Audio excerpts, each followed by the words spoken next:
ఓం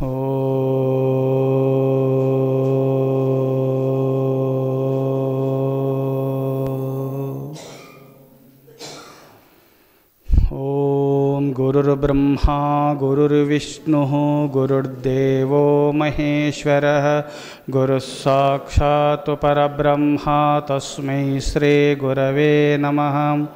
ఓం వందే శివం నారాయణం బ్రహ్మదేవం వందే అంజనీసుతం వందే శ్రీపార్వతీం లక్ష్మీం సరస్వతీం వందే జగన్మాతరం వందే సర్వఋషీణాం శ్రీదేవతానాం వందే గురూనా గురుం వందే గుహం గణపతిం సూర్యచంద్రం వందే శ్రీవిశ్వేశ్వరం.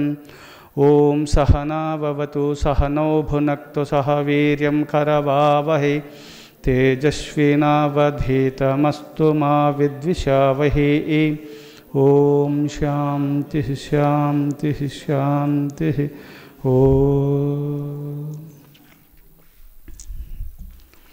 పత్రం పుష్పం ఫలం తోయం యో మే భక్త్యా ప్రయశ్చతి తదహం భక్తుపహృతం అస్నామి ప్రియతాత్మనః.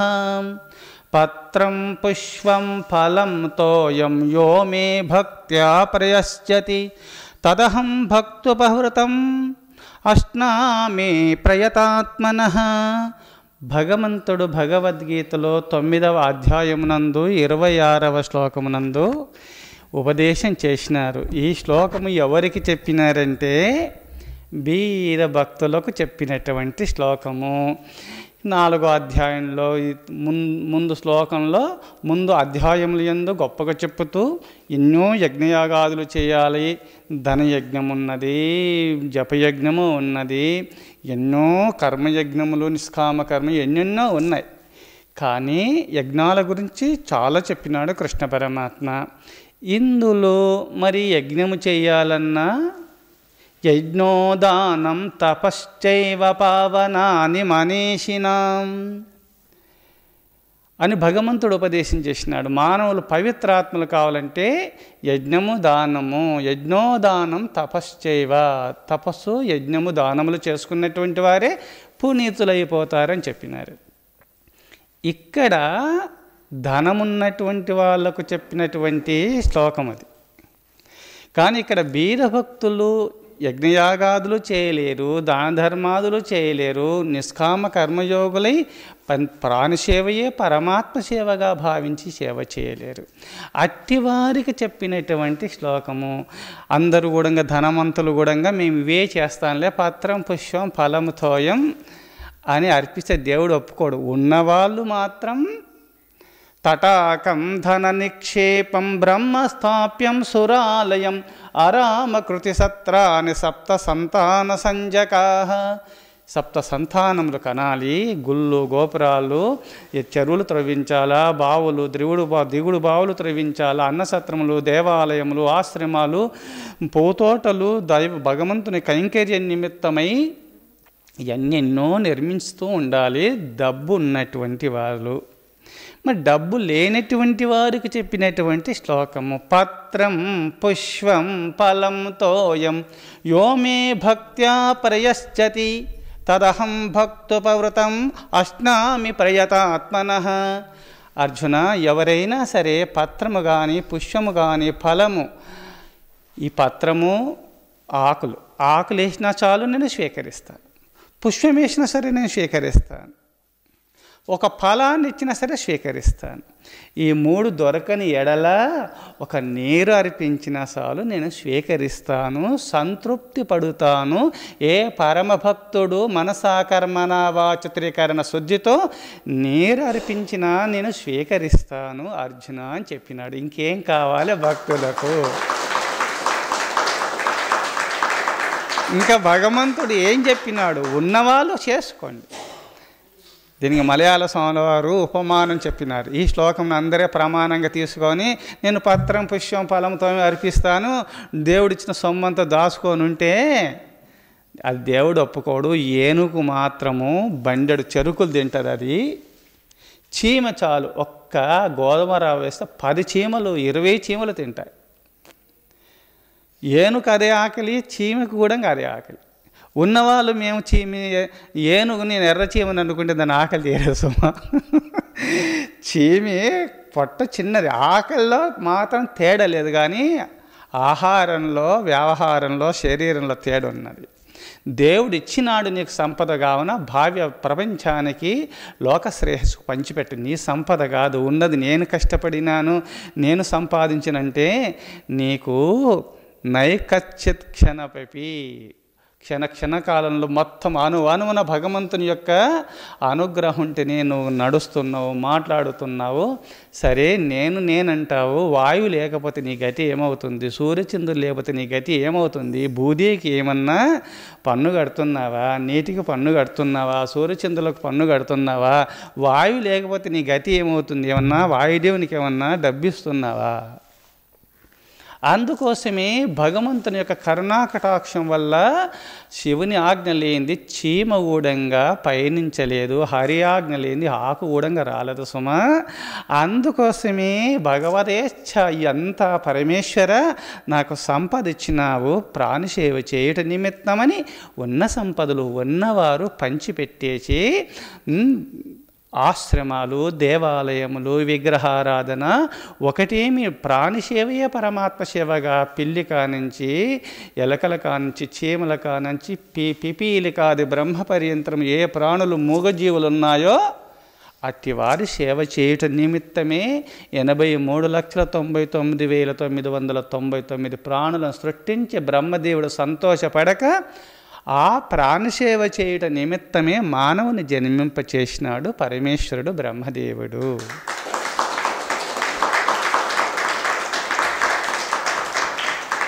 ఆ ప్రాణులను సేవ చేయటమే నీ కర్తవ్యం, అంతే.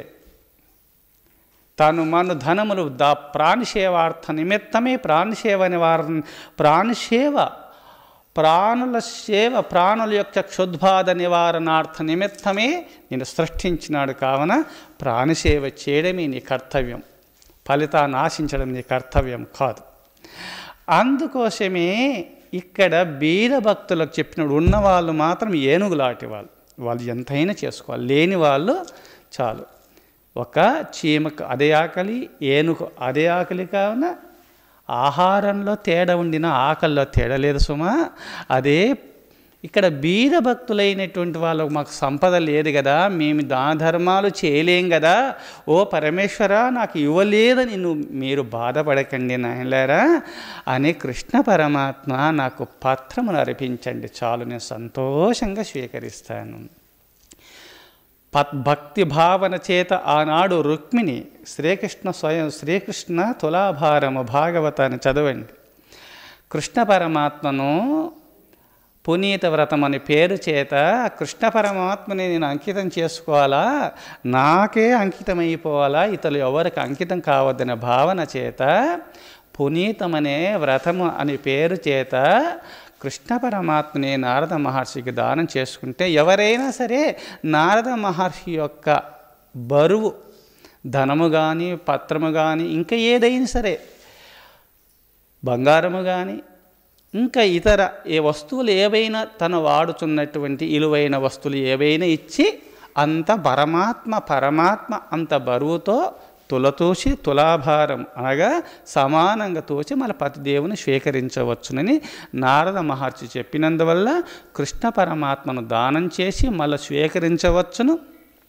నా దగ్గర ఎంతో ధనం ఉన్నది కదా, అందుచేత నేను కృష్ణ పరమాత్మను సరితూచగల సంపద నా దగ్గర ఉంది అనే భావన చేత కృష్ణ పరమాత్మని దానం చేసింది. మళ్ళా తులాభారము నిర్ణయించేసి అక్కడ పెట్టేసి సంపదలంతా కూడంగా సూర్యభగవాను తన తండ్రికి ఇచ్చినటువంటి చమంతకమని ప్రసాదించిన సంపదలు ఎన్నో ఉన్నాయి. అట్టి సంపదలు కూడంగా పెట్టినప్పటికైనా కృష్ణ పరమాత్మ అంతా సమానంగా సంపదలు సరిసమానము కాలేదు. అప్పుడు అన్ని సంపదలు కూడంగా తన మెడలో ఉన్నటువంటి తన వల్లుపైన ఉన్న ఆభరణాలు కూడంగా అక్కడ పెట్టిన సమానంగా కాకపోతే అప్పుడు నారద మహర్షి ఉండి, అమ్మా ఈ భూమండలంలో 14 భువనాలు తన బొజ్జలో పెట్టుకున్న పరమాత్మకు సరి సమానంగా తూచి సంపద లేదమ్మా. ఎవరైనా సరే ఒక భక్తులు ఎవరైనా పత్రం పుష్పం ఫలంతో భక్తి భావనతో అర్పిస్తే చాలు సమానంగా అవుతాడమ్మా. ఇది సత్యమైనటువంటి భక్తికి పరమాత్మ లొంగుతాడే కానీ ధనానికి భగవంతుడు లొంగడు.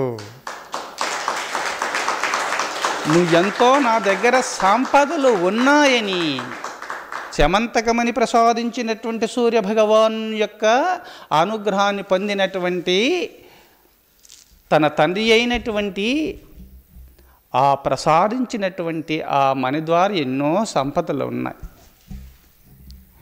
అందుకోసమే ఆ సంపదలు చూసుకొని నువ్వు ఏదో భావన పొందిన నాకన్నా మించిన వాళ్ళు లేరని.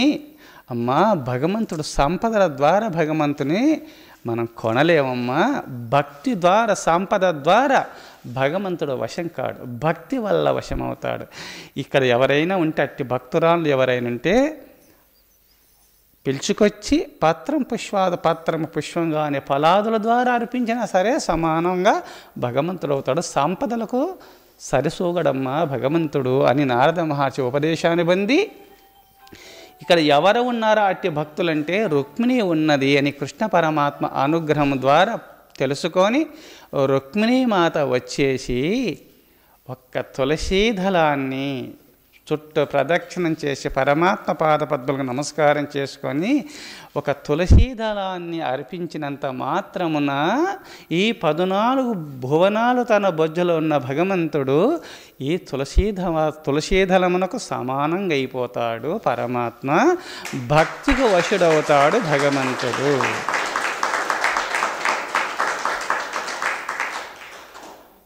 గోదాదేవి ఈ పత్రముల ద్వారా తులసీ దళముల ద్వారా కూడా ఆ భగవంతుని అర్చిస్తూ పూజిస్తూ ఆ భగవంతున్నే పతిదేవునిగా పొందినటువంటి గోదాదేవి అండాలు మాత. అందుకోసమే ఈ అండాలు ఎవరు అని మీకు ప్రశ్న రావచ్చును.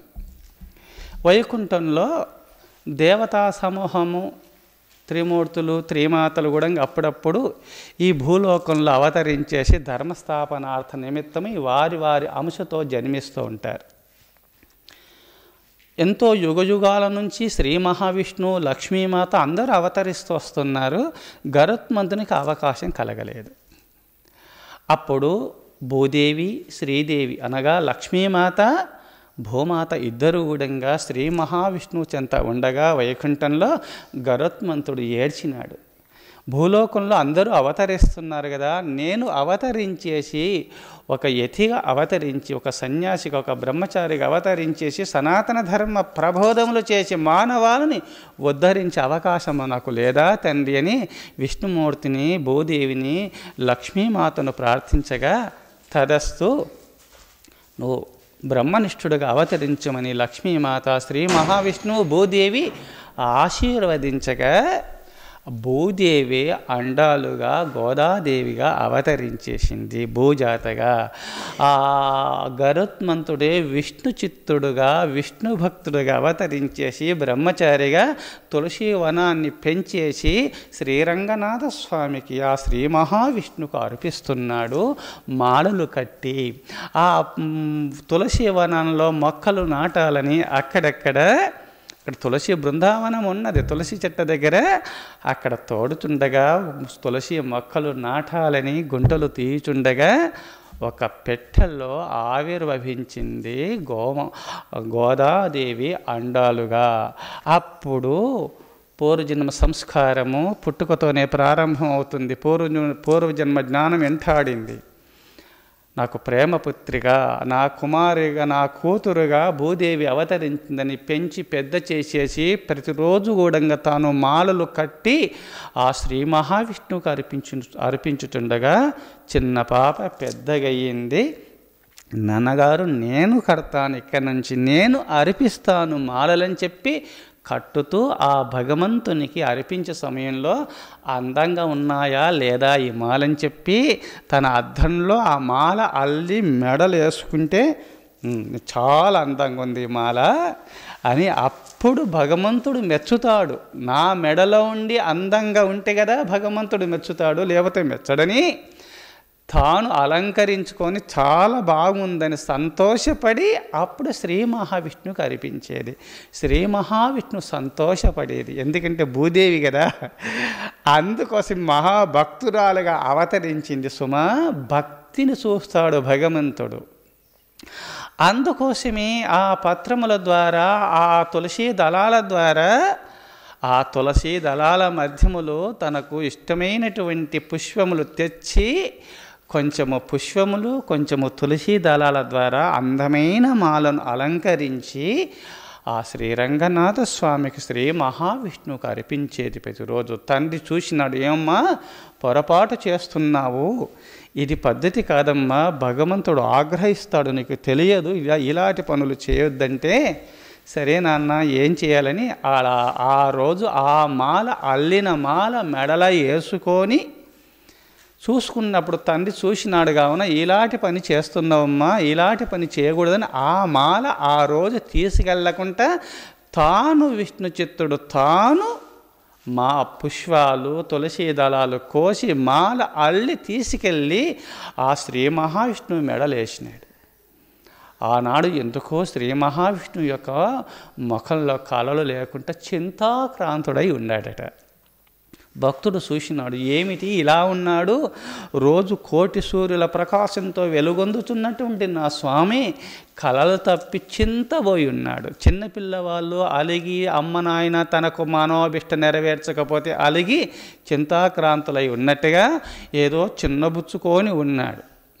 అర్ధరాత్రి వేళ శ్రీ మహావిష్ణువు భక్తునికి ప్రత్యక్షమై, ఎందుకు ఇలా ఉన్నావు స్వామి, నన్ను అడిగినావు కదా, నా భక్తురాలు అల్లిన మాల నా మెడలో ఏనందువల్ల నాకు బాధ కలిగింది సుమా అని చెప్తాడు శ్రీరంగనాథ స్వామి ఆ విష్ణు చిత్తునితో.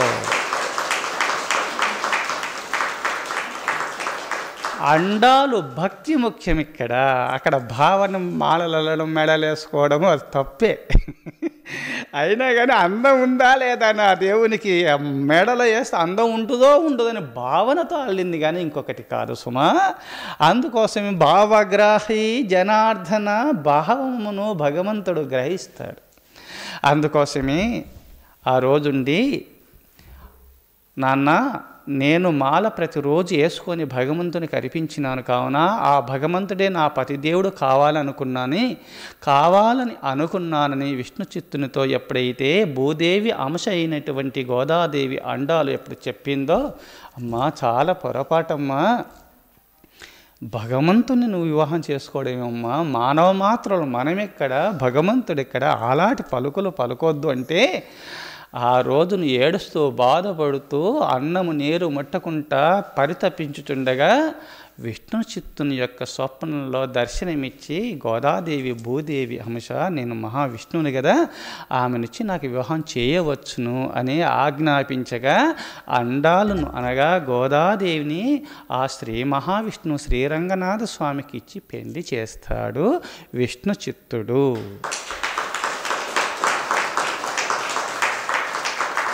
పత్రం పుష్పం, ఆ ఫలాదుల ఆ పత్రముల ద్వారా పుష్పముల ద్వారా మాలలు అల్లి ఆ శ్రీరంగనాథ స్వామిని మెప్పించిన పరమ యోగీశ్వరిని అండాలు గోదామాత.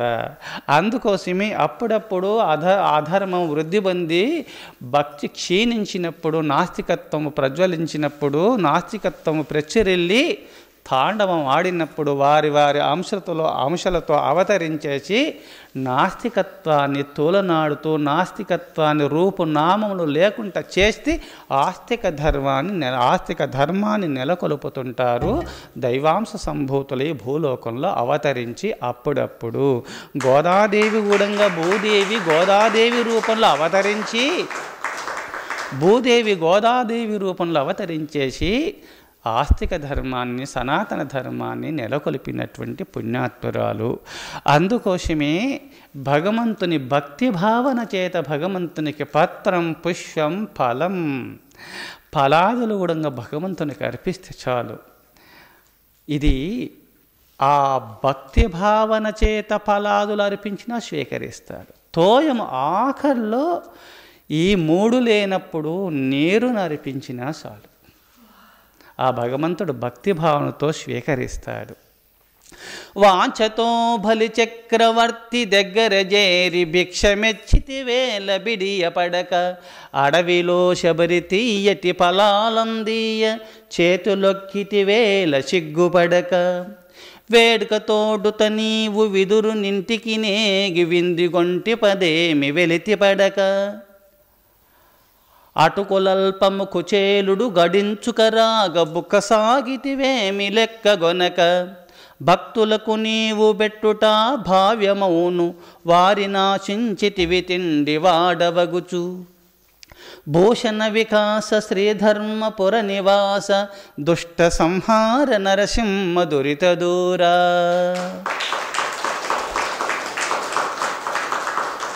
శేషప్ప కవీంద్రుల వారు నరసింహ శతకమును రచించినటువంటి శేషప్ప కవీంద్రుల వారు ఈ పద్యమును రాస్తూ, స్వామి లోకాలను సృష్టించిన తండ్రివి కదా, ఇంటింటికి ఎందుకు వెళుతావు స్వామి? ఆ జగన్మాత లోకాలకు సంపదలించే తల్లి నీకు అన్నం పెట్టుతుండగా ఎందుకు వెళుతావు స్వామి అంటే, నరసింహస్వామి ప్రత్యక్షమై స్వప్నంలో, నాయన ఎవరైతే నన్ను తల్లి తండ్రిగా భావించి నాకు ధూపదీప నైవేద్యాలు ఇస్తుంటారో, నాకు అన్నం పెడుతూ ఉంటారో, నాకు అన్నం పెడుతున్నారంటే నాకు వాళ్ళు తల్లిదండ్రులు కదా నాయన, అందుకోసమే నన్ను భక్తి భావన చేత నాకు అన్నం ఎవరు పెడతారో వాళ్ళు నేను తల్లిదండ్రులుగా స్వీకరించి పసిపాపనై వెళ్ళి అన్నం తింటాను. అమ్మ నాయన దగ్గర అన్నం స్వీకరించడము అడిగి ఏమైనా అది బిడియమవుతున్నదా, అది సిగ్గు అవుతుందా, నన్ను ఎందుకు ఇట్లా తోలని ఆడుతుంది ఆయన అన్నాడు ఆ నరసింహస్వామి. అది తప్పు, అటు అనవద్దు సుమా, తల్లిదండ్రుల దగ్గర పసిపాప వెళ్ళి స్వీకరిస్తాడు, అది తప్పెలా అవుతుంది చూశారా? ఇది ఎవరైనా మీరు ఆ భగవంతుని తల్లిదండ్రులుగా స్వీకరించి ధూపదీప నైవేద్యముల ద్వారా ఆ భగవంతుని మీరు సంతోషపెడితే చాలు. ఆ భగవంతుడే ఆ వాణి బ్రహ్మదేవులు లక్ష్మీనారాయణులు పార్వతీ పరమేశ్వరులు అట్టి పరమ భక్తుని దగ్గర పసిపాపలై నువ్వు పెట్టే ఆహారమును ప్రసాదము స్వీకరిస్తారు. ఇది సత్యము.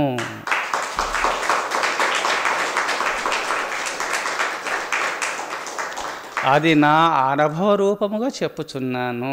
అందుకోసమే ఏ పరమభక్తులు పసిపాపలయ పరమాత్మకు బిడ్డలై ధూపదీప నైవేద్యముల ద్వారా ఆ భగవంతుని సంతోషపెడితే ఆ భగవంతుడే పసిపాపలై ఆ జగన్మాతా జగదీశ్వరులైనటువంటి లక్ష్మీనారాయణులు వాణి బ్రహ్మదేవులు పార్వతీ పరమేశ్వరులు సృష్టి స్థితి లయకారులైన వారలే పసిపాపలై ఆహారమును స్వీకరిస్తూ వాళ్ళ వడిలో ఆడుకుంటారు పసిపాపలై. ఇది సత్యము.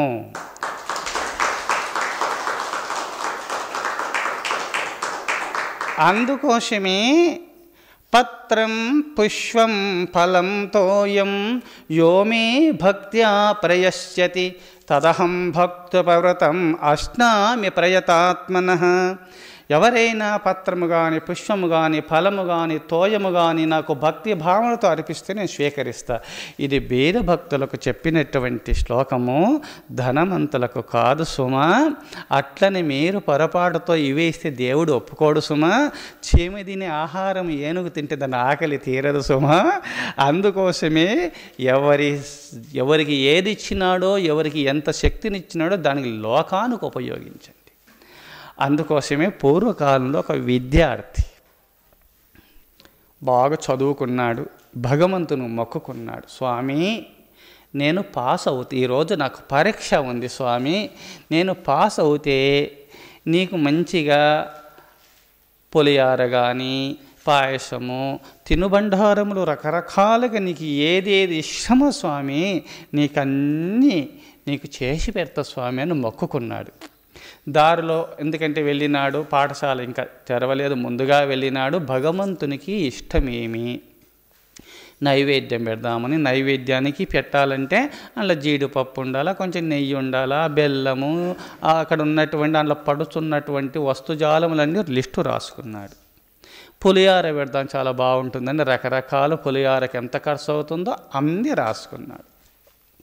ఇంకా పాయసం చేయాలంటే ఆ పాయసానికి ఎంత ఖర్చు అవుతుంది, ఏమి వేయాలో అన్నీ రాసుకున్నాడు. రకరకాల టెంకాయల కానుంచి, పాల పుష్పాదుల కానుంచి, మాలల కానుంచి అంతా రాసుకొని ఒక లిస్టు రాసుకున్నాడు. ఆ భగవంతుని అనుగ్రహాన్ని పొందినాడు. అంతలోని దేవుని మొక్కుకున్నాడు కదా, మొక్కినంత తడువే భగవంతుడు అనుగ్రహిస్తాడు. పోయినాడు, పాఠశాల తెరిచినాడు. పోగానే ప్రశ్నాపత్రం ఇచ్చినాడు. చూసుకునేసరికల్లా దానికి జవాబు తన హృదయంలో పొంగుతూ వచ్చేసినాయి. చకచక రాసేసినాడు. వెంటనే రాసుకొని ఇంకా సమయం చాలా ఉంది అనుకొని అప్పుడే అహంభావన కలిగింది. నేను పరీక్షలో పాస్ అయినాను, ఇప్పుడు నేను బాగా రాస్తున్నాను, నా స్వశక్తి అనుకున్నాడు. అప్పుడు అనుకొని నేను పత్రం పుష్పం ఫలంతో ఏమని భగవద్గీత చదివినాను కదా, అవును భగవంతునికి ఈ బెల్లం ఎందుకు, బెల్లమన్నం ఎందుకు, ఈ పాశం ఎందుకు, ఈ పులిహారాలు అవసరమా, మా ఇంట్లో నీరు ఉంది, తులసి దళాలు ఉన్నాయి, జామ పండ్లు ఉన్నాయి, రకరకాల ఫలాదులు ఉన్నాయి, నీరు ఉంది, అర్పిస్తే సరిపోతుంది కదా, ఎందుకు ఈ శ్రమ అనుకొని వెంటనే మారిపోయినాడు. వెంటనే గురుదేవులు అండగా ఉపాధ్యాయుల వారు వచ్చేసినారు. జవాబు పత్రాలు తెండి అన్నాడు. ఆ జవాబు పత్రము బదులు రాసి దగ్గర పెట్టుకున్నాడు. కావున ఆ జవాబు పత్రాన్ని ఇచ్చే ముందు ఈ చింతపండు ఎంత అవుతుంది, బెల్లం ఎంత అవుతుంది, ఈ పాయసానికి, ఈ బెల్లం అన్నమునకు, పాయసమునకు, ఈ పులిహారకి ఎంత ఉంది, ముందు లిస్టు రాసి పెట్టుకున్నాడు కదా. టకటక ఆనందంలో టక్కున ఇది ఇచ్చేసినాడు ఉపాధ్యాయుల వారి. ఇంటికి వచ్చినాడు ఆనందంతో వచ్చినాడు. కుమార బాగా పరీక్ష రాసినాడు నాయనా, నాకు 100 మార్కులు వస్తాయి నాయన అన్నాడు. సరే సంతోషం నాయనా, ఆ ప్రశ్నాపత్రం ఇవ్వు అన్నాడు. ఏమేమి ఇచ్చినారు నీకు? ఆ ప్రశ్నలను ఇచ్చేసరికల్లా జవాబు పత్రము తన జేబులో ఉన్నది, తీసి ఇచ్చినాడు. ఒరే పిచ్చివాడా, ఇది గురుదేవులకు ఉపాధ్యాయుల వారికి ఇచ్చేది నీ జేబులో పెట్టుకున్నావు, ఏం జరిగింది, నీకు మెంటల్ వచ్చిందంటే అప్పుడు ఏడుస్తూ, నాయనా నేను దేవుని మోసం చేస్తే దేవుడు నన్ను మోసం చేసినాడు తండ్రి అని ఏడ్చినాడు. అప్పుడు ఈలాంటి చిల్లర చేష్టలు చేయొద్దు. ఇంతలోని ఇంత మోసమా ఏవి? అందుకోసమే మనసా కర్మణ వాచస్సు అనుకోవచ్చు కదా, స్వామి అన్నీ నువ్వే ఇచ్చినావు కదా, అన్ని సంపదలు నువ్వు ఇచ్చి, నీ సంపద నీకు ఇస్తున్న స్వామిని ఒక్కసారి అనుకోవచ్చు కదా. సోమరితనం, అహంభావన, దేహదృష్టి కలిగినటువంటి వారు ఇట పతితులైపోతారు. అందుకోసమే సంపూర్ణమైన శరణాగతి పొంది ఇక్కడ ఉన్నవాళ్ళు పాయసాలు చేయాలా, బెల్లమన్నాలు పెట్టాలా, పులిహారలు పెట్టాలా, టెంకాయలు కొట్టాలా, అన్నీ చేయాలి. లేనటువంటి వారు ఆ శక్తి లేక తినటానికి అన్నం లేక పరితపిస్తున్న పరమభక్తులకు చెప్పిన శ్లోకము భగవద్గీతలో 9వ అధ్యాయమునందు 26వ శ్లోకము. పత్రం పుష్పం ఫలం తోయం యో మే భక్త్యా ప్రయశ్యతి తదహం భక్తుపవృతం అశ్నామి ప్రయతాత్మనః. ఇట్టి భావన చేత నాకు అర్పించండి, నేను సంతోషంగా స్వీకరిస్తాను. పూర్వకాలంలో ఫలాదులను అర్పిస్తున్నాడు. భగవంతునికి పండంటే చాలా ఇష్టమని చెప్పి ఎవరైతే పరమభక్తాగ్రేశ్వరులు ఆనాడు శబరి ఆనందపారవేశ్యంలో ఫలాదులను తినబెడుతూ ఉన్నది.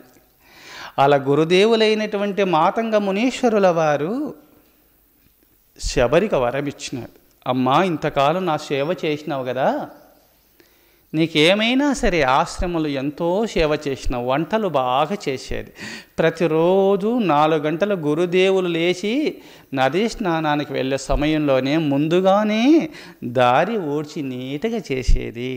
ప్రతిరోజు ఆ అరణ్యంలో ఉన్నటువంటి అక్కడ ఇప్పుడు శబరిమల ఉన్నది కదా, పంపా నదీ తీరంలో, అక్కడ ఆశ్రమము, అక్కడ రోజు కట్టెలు తెచ్చేసి రోజు 2-3 మోపులు కట్టెలు తెచ్చి కట్టెలు కొట్టుకొచ్చి అక్కడ వేసేసి వంటలు చేసి పెట్టేది, ఆశ్రమం శుద్ధంగా చేసేది. ఏ చదువు లేదు, గురుసేవయే ఆమెకు వేదము, వేద పఠన తప్ప ఆ గురుసేవయే, గురునామమే ఆమెకు చదువు. ఇంకే చదువులు లేవు శబరిమాతకు. గురుదేవులు గ్రహించినాడు ఈ మహాపరమభక్తురాలు. అందుకోసమే మాతంగ మునీశ్వరుల వారు పాంచభౌతికమైన శరీరాన్ని వదిలి ఆ భగవంతుల్లో తన జ్యోతిని భగవంతుల్లో ఐక్యం చేసుకోవాలనే భావన చేత, అమ్మా ఈ ఆశ్రమాన్ని నేను ఒకరికి అప్పచెప్పేసి వెళ్ళదలుచుకున్నాను ఆ వైకుంఠపురమునకు, ఆ పరమాత్మలు ఐక్యం కాదలుచుకున్నాను తల్లి. ఎవరైనా ఈ ఆశ్రమాన్ని ఎవరికైనా అప్పచెప్పేస్తానో అందరూ రెండంటే భక్తులు అంతా వచ్చేసినారు. బ్రహ్మచారులు ఉన్నారు, పండితులు ఉన్నారు, పుణ్యపురుషులు చాలామంది ఉన్నారు. ఆశ్రమం మాకు కావాలా, మాకే ఇస్తాడు, మేము పండితులం కదా, మహాప్రబోధకులం కదా అని అందరూ తనలో తాను అనుకుంటున్నారు. అప్పుడు మాతంగ మునీశ్వరుల వారు ప్రశ్నించినాడు, నాయనలారా మన ఆశ్రమానికి వచ్చిన వారులు సేవ బాగా చేసేవాళ్ళు ఎవరు అని ప్రశ్నించినాడు. శబరిమాత బాగా సేవ చేస్తుంది అని చెప్పినారు. అందరూ ఆమోదించినారు. ఆమె మామూలు సేవకురాలులే అనుకున్నారు. మేము పండితులం, మహాప్రబోధకులం, మాకే ఇస్తాడన్న అహంభావన పండితులైనటువంటి అక్కడ సభలో మాతంగ మునీశ్వరుల వారి యొక్క శిష్యులు చాలామంది ఉన్నారు.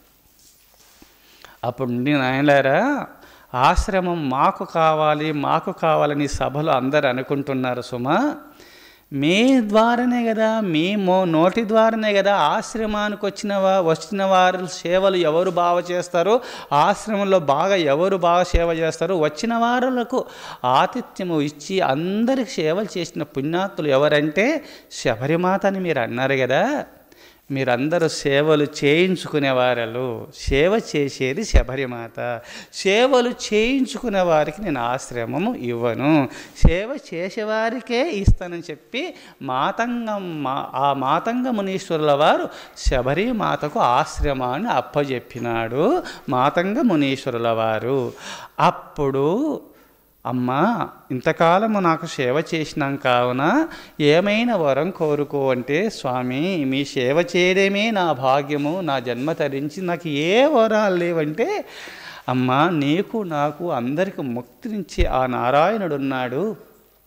దశరథ మహారాజు కుమారుడే అవతరించేసి ఈ ప్రాంతానికి వస్తాడమ్మా, నీ ఆతిథ్యమును స్వీకరించును కాక నీకు ముక్తిని ప్రసాదించును కాకని వరము ప్రసాదించినాడు మాతంగ మునీశ్వరుల వారు శబరిమాతకు.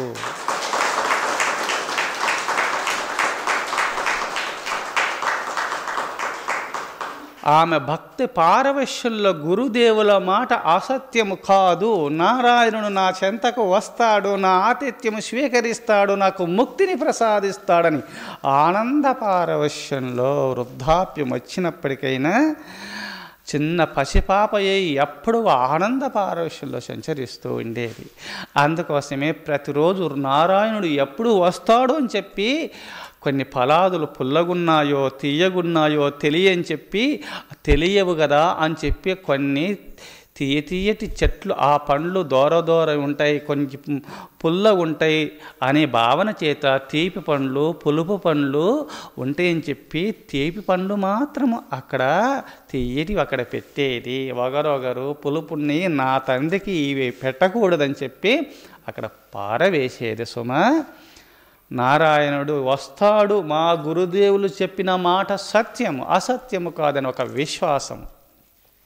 మాతంగ మహర్షుల వారు ఇచ్చిన మాటకు, శబరిమాతకి ఇచ్చిన వరాన్ని నెరవేర్చట నిమిత్తమై భక్తులకు ఇచ్చిన గురుదేవులు భక్తులకు ఇచ్చిన వరాన్ని నెరవేర్చుట నిమిత్తమై నారాయణుడే మాతంగ ముని ఆశ్రమానికి వేంచేసినాడు లక్ష్మణస్వామితో సహా.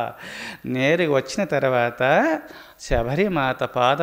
శబరిమాత శ్రీరామచంద్రుని యొక్క పాదపద్మములు కడిగి ఉన్నతాసనం పైన కూర్చుండబెట్టి, తండ్రి ఇగో ఆతిథ్యము స్వీకరించమని ఫలాదులను ఇచ్చింది. భక్తి పారవశ్యంలో శ్రీరామచంద్రుడు సీతాన్వేషణ నిమిత్తమై సంచరించుచుండగా, సీత ఎప్పుడు శ్రీరామునికి విడి అయిందో అక్కడి నుంచి నారాయణుడైన శ్రీరామచంద్రుడు నీరు త్రాగలేదు, అన్నము తినలేదు. అక్కడికి వచ్చిన తర్వాత శబరిమాత ఆనంద పారవశ్యంలో, ఇక్కడ ఎందుకంటే ఆ చెట్ల దగ్గర మాత్రమే పులుపు చూసింది, వగరు తీపు చూసింది, కానీ వెంగిలి పండ్లు శబరిమాత పెట్టలేదు. అక్కడ చూసింది కానీ భక్తి పారవశ్యంలో పెడితే పెట్టవచ్చు, చెప్పలేము. భక్తి ఎందుకంటే తల్లి వెంగిలి కుమారులు తింటున్నారు కదా. ఇప్పుడు వీళ్ళు తల్లి అయింది శబరి, రాముడు నారాయణుడు కుమారుడైనాడు. తల్లి దగ్గర కుమారుడు తిన్నట్టు ఆ ఫలాదులు పెడుతుంటే ఆనంద పారవశ్యంలో స్వీకరిస్తున్నాడు. ఒక్కసారి శబరిమాత, అయ్యో నా తండ్రికి ఏమన్నా పుల్లగున్నాయో ఏమో కదా, ఆ రాముని యొక్క పళ్ళు అనగా దంతములు పుచ్చిపోతాయి అనగా కొంచెము పుల్లగా అయిపోతాయి అని చెప్పి, పుల్ల పండ్లు ఏమన్నా నేను చెప్పి అక్కడ తీసేస్తే తీయతీటి పండ్లు కూడా కొరికి చూసి పెట్టుతుంటే లక్ష్మణస్వామి కోపం వచ్చింది. ఈ పిచ్చి ముసలమ్మ మా రామునికి నా తండ్రి అయిన శ్రీరామచంద్ర వెంగిలి పండ్లు తినబెడుతుంది అని తిట్టబోయినాడు, లాగబోయినాడు. అమ్మా ఇలాంటి వెంగిలి పండ్లు తినబెడుతున్నావు, నీకు ధర్మమా అని అనబోయినాడు. అయినా మా అమ్మ సీతామాత రామునికి ఇప్పుడు వియోగం జరిగిందో అప్పటి నుంచి మాత్రము నీరు త్రాగలేదు, అన్నం తినలేదు, కావున వెంగిలి పండ్లైనా తినలే, కడుపు తినలే నా తండ్రికి రాముని అనుకున్నాడు. లక్ష్మణస్వామి పెడుతుంటే కూడా కామును ఊరుకున్నాడట. చూసారా, ఎట్లయినా సరే అన్నం తినలేదు కదా, ఇప్పుడు కూడా అన్నం తినబెడుతుంటే అట్లా భగ్నం చేసినాను అనుకో మళ్ళీ ఆకలి బాధతో పరితపిస్తాడు నా తండ్రి అని లక్ష్మణస్వామి బాధతో అలా ఉండిపోయినాడట. పండ్లు ప్రసాదించిన తర్వాత శబరి ఏం కోరుకుంటే నాకు ముక్తిని ప్రసాదించు తండ్రి అనగా ఒక దివ్య తేజస్సును ఆ అభయం ఇచ్చినాడు. ఒక దివ్య తేజస్సును ధరించి ఒక దివ్యమైన విమానం వచ్చింది. అందరూ చూస్తుండగానే నేరుగా వైకుంఠధామమును చేరింది శబరిమాత. అందుకోసమే ఈనాడు ఫలాదులను అర్పించి రామునికి ఈనాడు పునీత అయిపోయింది శబరిమాత. అందుకోసమే వాంఛతో బలి చక్రవర్తి దగ్గర చేరి భిక్షమెచ్చితి వేల బిడియపడక. బిడియం ఎవరికి? తల్లి దగ్గర తండ్రి దగ్గర బిడ్డలకు బిడియం ఉంటుందా? ఆ నారాయణుడు ఆ పరమేశ్వరుడు భక్తుల దగ్గర బిడియం ఉండదు సుమా.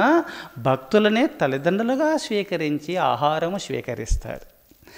అందుకోసమే ఆనాడు బలిచక్రవర్తి దగ్గరికి వెళ్ళి 3 అడుగుల దానం అడిగినారు. నీకు అవసరమా తండ్రి? ఏమని అనుకుంటారో ఏమో కదా, వాళ్ళు ఏమని అనుకుంటే నాకు బాగా ఉంటుందనే భావన చేత అక్కడ ప్రశ్నించినాడు, బాధపడ్డాడు. అందుకోసమే నరసింహ శతకంలో ఈ పద్యం ఉన్నది.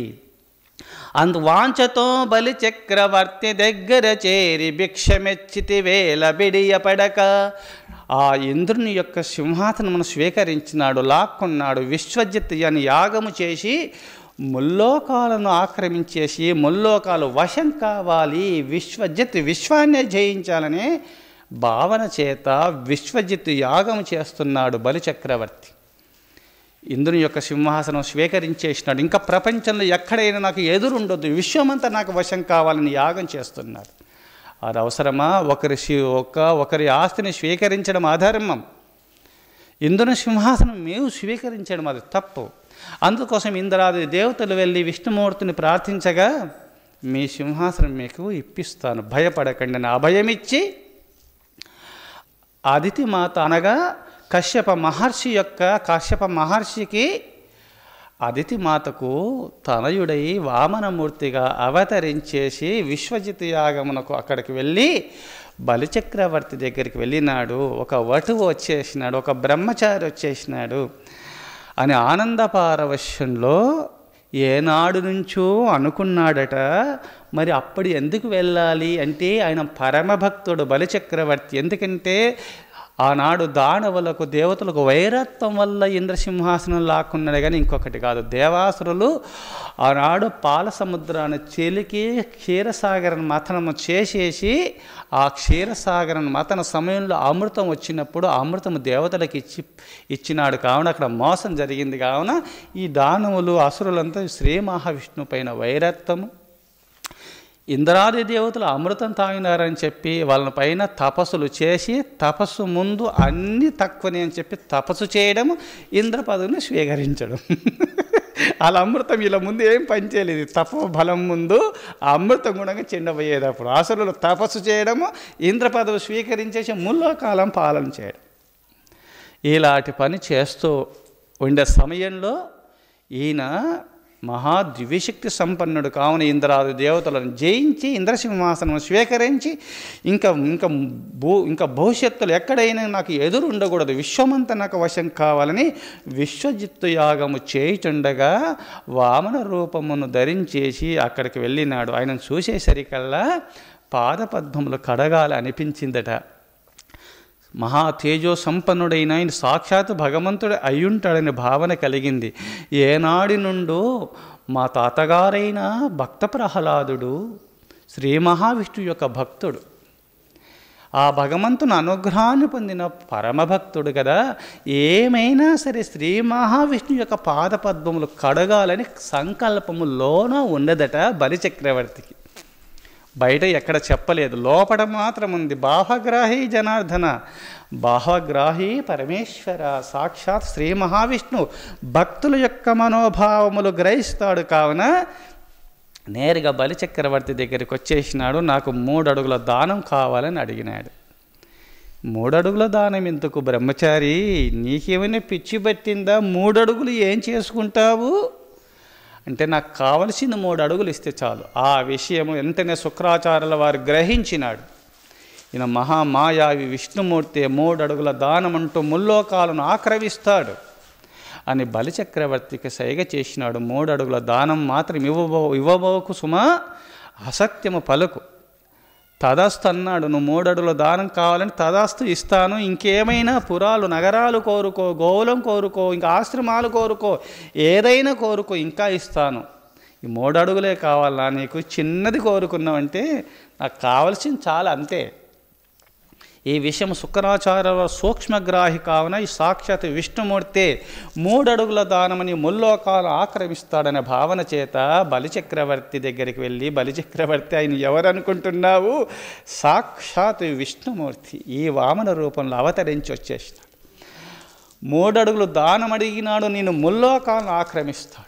ఇంకా నీకు ఏముండదు. ఈ అసుర జాతిని కాపాడుట నిమిత్తమై, ఈ శ్రీ సంపదలు కాపాడుట నిమిత్తమై నువ్వు అసత్యము పలుకు, తప్పు లేదు. నీ 3 అడుగుల దానం ఇవ్వను అని అసత్యం పలుకు, తప్పు లేదు అని శిష్యుణ్ణి పరీక్షించినాడు. ఇక్కడ అందరూ కూడా గురువు ఏమైనా అసత్యం పలకవచ్చున, దానము ఇస్తానని చెప్పి దానము ఇవ్వకుండా అసత్యము పలుకు అని అనవచ్చున, గురువులు చెప్పే ధర్మమేనా అని కొంతమంది ప్రశ్నిస్తున్నారు పరమభక్తులు. అందుకోసమే శుక్రాచార్యుల వారు వెంటనే శిష్యుని పరీక్షించినాడు. నా మాట విని మాట తప్పుతాడా, లేకపోతే భగవంతునికి ఇచ్చుతాడా అని చెప్పి పరీక్షించినాడు. ఆ గురుదేవా, నేను ఇచ్చి తీరుతాను, మాట తప్పొచ్చునైనా వేదశాస్త్ర పురాణముల యందు కర్మ సిద్ధాంతంలో ఒక మాట ఉన్నది, జ్ఞాన మార్గంలో లేదు నైనా ఇది. అందుకోసమే వారు జాక్షులందు వైవాహికములందు ప్రాణవిత్తమాన భంగమందు జగిత గోకులాగ్ర జన్మ రక్షణమందు బొంకవచ్చు నగము బొందడదిప. 7 అవస్థల యందు అసత్యం పలకవచ్చు. వారు జాక్షులందు, ఒక స్త్రీ అనగా మామూలు ఒక స్త్రీ ఒక బ్రహ్మచారిని, ఒక పుణ్యపురుషుని పతితులను చేయాలని ఒక స్త్రీని బ్రహ్మచర్యమును ఒక ఆటంకం కలిగించాలని వచ్చినప్పుడు, అప్పుడు అసత్యము పలికి అయినా సరే నీ బ్రహ్మచర్యాన్ని కాపాడుకో. ధర్మో రక్షిత రక్షిత, నీ బ్రహ్మచర్యాన్ని రక్షించుకో. అసత్యము పలికైనా సరే ఆ స్త్రీ వలల నుంచి తప్పించుకోవచ్చును, అది తప్పు లేదు. వేదశాస్త్రములందు చెప్పబడినటువంటిది కర్మ సిద్ధాంతము, జ్ఞాన సిద్ధాంతం కాదు. జ్ఞాని కర్మ సిద్ధాంతంలో ఉన్నాం కావున, ఎన్నో కర్మ మార్గంలో ఉన్నాం కావున అసత్యము పలకవచ్చును. వారు జాక్షులందు వైవాహికములందు, వారిజాక్షులందు అట్టి సందర్భంలో అసత్యం పలకవచ్చును. వైవాహికములందు, వైవాహికములు పెళ్లి చేయాలంటే 1000 అసత్యములు పలికైన పెళ్లి చేయవచ్చు అంటారు. కానీ అక్కడ అసత్యము పలకవచ్చును. ప్రాణవిత్తమాన భంగమందు ప్రాణము పోయే సమయంలో కానీ డబ్బు లోకహితమై లోక శ్రేయస్సుకై సంపాదించిన సంపద నిన్ను కొల్లగొట్టాలని వచ్చినప్పుడు లోక శ్రేయస్సుకై సంపాదించిన సంపదను కాపాడుట నిమిత్తమే ఆడవచ్చును. గో సంరక్షణార్థ నిమిత్తమై సద్బ్రాహ్మణులను సద్భక్తులను రక్షించుట నిమిత్తమై అసత్యము పలకవచ్చును. నీ కుట్రపోని నీ మానాన్ని హరించేసి సత్యవాదివైన నిన్ను అసత్యవాదిగా తీర్చిదిద్ది లోకంలో నిన్ను పతితుడిగా చేయాలి. ఇలా పతితుడు అధర్మపరుడిని లోకానికి అపకీర్తి పాలు చేయాలి లోక దృష్టిలని ఎవరైనా కుట్రతో వచ్చి నిన్ను ఇతడు పతితుడని నిర్ధారణ చేయాలనే సమయంలో మానాన్ని రక్షించుట నిమిత్తమై అసత్యం పలకవచ్చును. వారు జాక్షులందు వైవాహికములందు ప్రాణవిత్తమాన భంగమందు జగిత గోకులాగ్ర జన్మరక్షణమందు బొంకవచ్చు నఘము బందడదిప. ఇది కర్మ సిద్ధాంతము మాత్రమే, జ్ఞాన సిద్ధాంతము కాదు సుమా. గోవులను సంరక్షించుట నిమిత్తమై అసత్యం పలకవచ్చును. గోవులు సమస్త దేవతలుంటారు కావున అసత్యము పలకడము పాపమే. ఇది కర్మ సిద్ధాంతంలో నువ్వెంతో పుణ్యదాయకమైన పనులు చేసినప్పుడు ఈ పాపం అలా వెళ్ళిపోతుంది, నీకు పాపం అంటబడుదని శుక్రాచార్యుల వారు కర్మ సిద్ధాంతంలో ఉన్న రహస్యం మాత్రమే చెప్పినాడు. శిష్యుని మాత్రం పరీక్షించినాడు. అప్పుడు గురుదేవా, నేను మాత్రము అసత్యము పలకను, నేను ఇచ్చి తీరుతాను. నిరయంబైన నిబద్ధమైన ధరణి నిర్మూలనంబైన దుర్మరణంబైన కులాంతమైన నిజమున్ కానిమ్ము పోనిమ్ము పోరా నిజమున్ కానిమ్ము రానిమ్ము పో హరుడైన హరి అయిన నీరజ భవుండభ్యాగతుండైన తిరుగన్నేరదు నాది జిహ్వ వినుమా దేవరియ వేయేటికి. నేను మాత్రము ఆయన శ్రీహరి అంటున్నావు కదా, శ్రీహరి ఈ రూపంలో వచ్చినారు అంటున్నావు కదా గురుదేవా. ఆయన శ్రీహరి అయితే ఏంది, శివుడైతేంది, బ్రహ్మ అయితేంది, ఒక భిక్షగాడైతేంది, మాటనే సుమా. అందుకోసం విచ్చి తీరుతాను. నిరజంబైన నిబద్ధమైన ధరణి నిర్మూలనంబైన దుర్మరణంబైన కులాంతమైన నిజమున్ కానిమ్ము పో రానిమ్ము పో హరుడైన హరి అయిన నీరజ భవుండభ్యాగతుండైన తిరుగన్నేరదు నాది జిహ్వ వినుమా ధీవరియవేటికి. ఇచ్చి తీరుతాను ఏమైనా సరే అంటే, నైనా నా మాట విను, అసురజాతిని కాపాడు అని బతిలాడుతున్నాడు, శిష్యుని పరీక్షిస్తున్నాడు. బ్రతకవచ్చుగాక బహుబంధనములైన వచ్చుగాకలేమి వచ్చుగాక జీవధనములైన చెడుగాక బడుగాక మాట తిరుగలేరు మానధనులు. నైనా గురుదేవా, తప్పకుండా మానధనులైనటువంటి వారు మాట ఇచ్చిన తర్వాత తప్పరు, నేను ఇచ్చి తీరుతాను. మేరువు తల కిందైనను బారావారంబులింక బారినలో దారుని రజమైపోయిన భారద్వము దగ్ధమైన దప్పక ఎత్తున్ పాఠాంతరమునందు దారత్వము దగ్ధమైన తప్పక ఎత్తున్. నేను ఏమైనా సరే ఇచ్చి తీరుతాను. కారే రాజులు రాజ్యములు గలుగవే, కారే రాజులు రాజ్యములు గలుగవే గర్వోన్నతున్ బందరే వారేరి సిరుమూట గట్టుకొని పోవంజాలిరే భూమిపై పేరైనన్ కలదే శిబి ప్రముఖులు ప్రీతిన్ యశక్కాములై ఏరే వారల కోరికలను మరచిరే ఇక్కాలమున్ భార్గవ. ఆనాడు శిబి చక్రవర్తి మున్నగు మహాపురుషులు పార్వతీ పరమేశ్వరులు డేగ రూపంలో పావర రూపంలో వచ్చి ఆనాడు శిబి చక్రవర్తిని పరీక్షించినాడు. పరమేశ్వరుడు డేగ రూపమును ధరించినాడు, పార్వతీమాత పావర రూపంలో ధరించి ఆనాడు శిబి చక్రవర్తి యొక్క తొడపైన వ్రాలి నన్ను కాపాడు మహాచక్రవర్తి అనగానే నీకు అభయం ఇస్తున్నానని చెప్పుతూ లోకాలను సృష్టించిన జగన్మాత భక్తుని యొక్క ఒడిలో వచ్చి కూర్చుంది పావుర రూపంలో. చూశారా, నన్ను కాపాడు, డేగ తరుముతుంది, నన్ను చంపుతుందనగా అప్పుడు డేగ నాపి, ఎందుకు అలా అంటే నేను మాంసాహారమే తిని బ్రతుకుతాను మహారాజా, నాకు ఆహారం కావాల్సింది డేగ అంటే, డేగ అంత మాంసం ఇస్తానులే వదిలే అంటే, నాకు డేగ అనగా పావురమంత మాంసం ఇస్తని డేగతో చెప్పగా, డేగ ఉండి నాకు ఆ పావురమంత మాంసం కావాలి, అయితే ఏదైనా ప్రాణమే కదా, నాకు ఇతరుల ప్రాణాల మాంసం కోరుకొని నీరే కావాలని కోరుకున్నాడు డేగ రూపంలో ఉన్న పరమేశ్వరుడు. మాటనే త్రాసును అక్కడ పెట్టినారు, తన ఒళ్ళునంత వలిసి పెడుతున్నాడు. లోకాలను తన బొజ్జులు పెట్టుకున్న పార్వతీమాత బొజ్జులో ఉన్న ఆ జగన్మాతకు సరిసమానం అవుతుందా ఈ మాంసము? ఒక శరీరము ఎంత చేసిన ఆకల్లో శిరస్సుని నరికి పెట్టాలనుకున్నాడు. అప్పుడు సమానమైంది. అప్పుడు పార్వతీ పరమేశ్వరులు ప్రత్యక్షమై, శిబిచక్రవర్తి నీ అహింసా ధర్మమును మేము కన్నులార చూసినాం, ఇంతకుముందు వినడం కాదు, చూడడము వినడము, ఆ మార్గులు నడిపించేది ఆ తల్లిదండ్రులు పార్వతీ పరమేశ్వరుల సుమ. అందుకోసమే నీకు వరం ఇవ్వదలుచుకున్నాము. ఉన్నంతకాలము ఆధ్యాత్మిక మార్గంలో తాను నడుస్తూ లోకాన్ని నడిపిస్తూ అహింసా సిద్ధాంత అహింసావ్రతమును లోకానికి చాటుతూ సత్యధర్మాలు లోకానికి అందిస్తూ ఆకల్లో ఈ కైలాసధామమును చేరుదుగా కానీ పార్వతీ పరమేశ్వరులు వరం ఇచ్చినారు. అందుకోసమే గురుదేవా, ఎందుకు మీరు మాట తప్పండి అంటున్నారు, తప్పు అంటున్నారు. ఆనాడు శివచక్రవర్తి మున్నగు యశోచంద్రికలు పొందినటువంటి యశోకాములైనటువంటి మహాపురుషుల యొక్క చరిత్రలను మరిచిపోయినారు కదా, ఇది ధర్మమేనా? నేను అట్టివారి యొక్క శివచక్రవర్తి మున్నగు మహాపురుషుల పైన అడుగుజాడల్లో పోతా, శరీరం ఏమైనా సరే అనగానే గురుదేవులు కోపం వచ్చి, నువ్వు పదభ్రష్టుడవై పోవుదుగా కానీ శాపని పెట్టినాడు శుక్రాచార్యుల వారు బలిచక్రవర్తికి.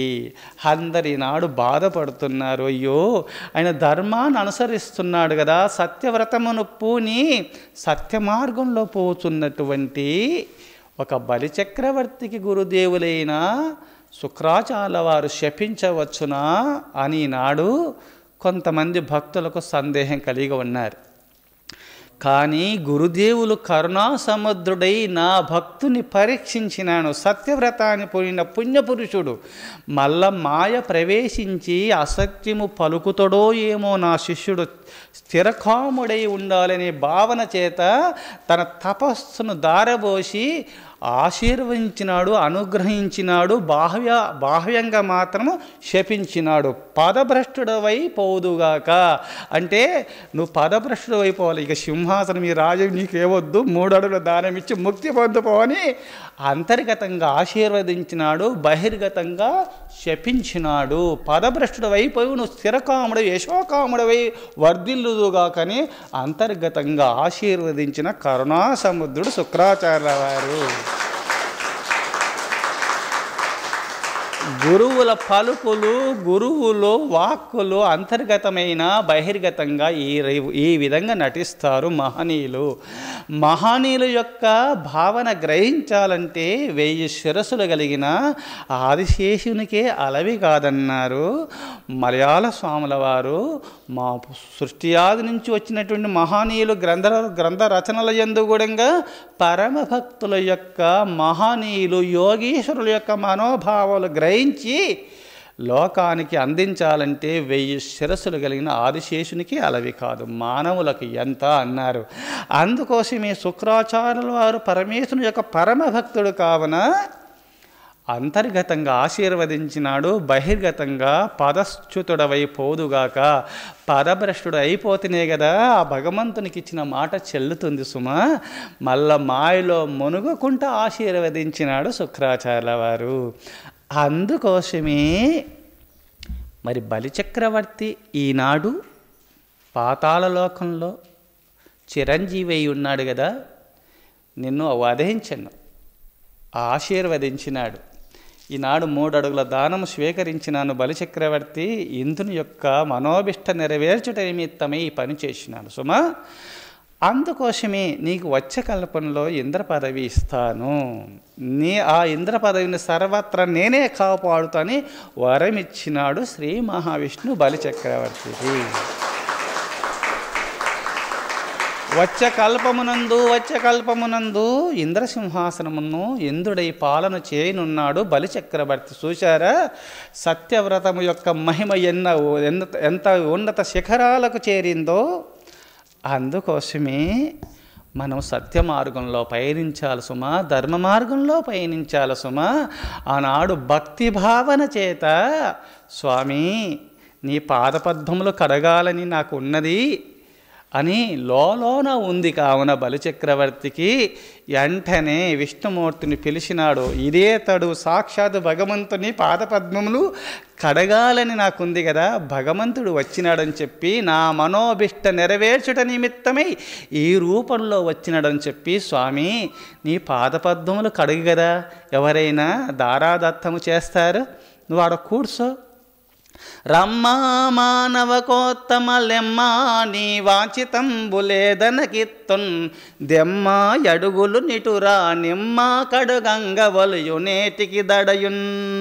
నేను 3 అడుగుల దానం ఇస్తాను అన్నాను, ఇచ్చి తీరుతాను, ఏం భయపడొద్దులే, నువ్వురా నీ పాదపద్మములు కడుగుతాను, నా శిరస్సును చల్లుకుంటాను, సరేనా అన్నాడు. చూశారా, ఎందుకంటే విష్ణుమూర్తి భక్తుని యొక్క మనోభిష్ట నెరవేర్చుట నిమిత్తమై సరే అన్నాడు. పాదపద్మములు కడిగినాడు, శిరస్సును చల్లుకున్నాడు, పునీతుడైపోయినాడు బలి చక్రవర్తి.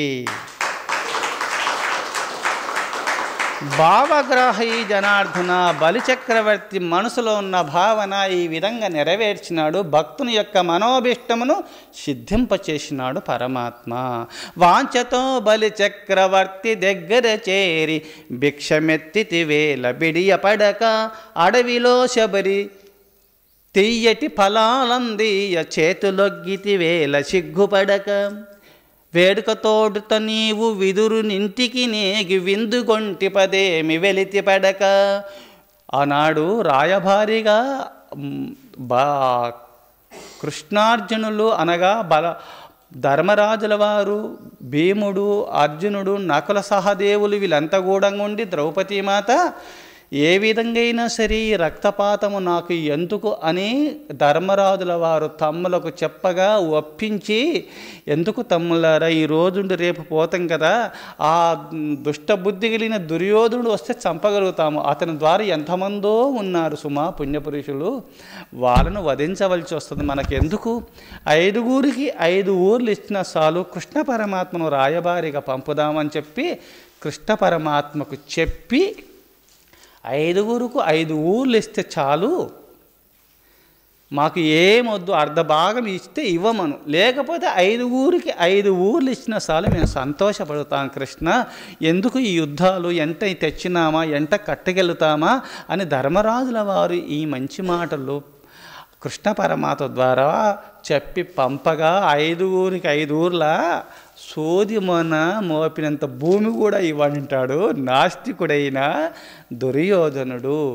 అప్పుడుండి ఒరే అజ్ఞాని నీ దగ్గర ఎందుకు ఉన్నా వేస్ట్ అని చెప్పి ఇంకా మునుముందు జరిగే భవిష్యత్తు భావి తరాలకు జరగనున్నది ఏమేమో అన్నీ చెప్పేసి ఒక్కడి కర్ణాది వీరులను చూసి నువ్వు మురిసిపోతున్నావు, 1000 మంది 10,000 మంది కర్ణులు వచ్చినా నీకు ఎవ్వరు నీకు తోడుండేవారు గారు, అందరూ చస్తారు, నువ్వు చస్తావు, నీ వంశం అంతా నశిస్తుంది, ఈ భూతలమును ఈ భూచక్రమును కూడా ఆశిత హిమాచలము కాదు సుమా, ఈ దిగాంతరాల వరకు మొత్తము ధర్మరాజుల వారే పాలన చేస్తాడు, నా భవిష్యత్తు చెప్పుతున్నాను అని కృష్ణ పరమాత్మ చెప్పినాడు. కృష్ణ పరమాత్మను బంధించి చంపాలని చూసినారు దుర్యోధనాదులు.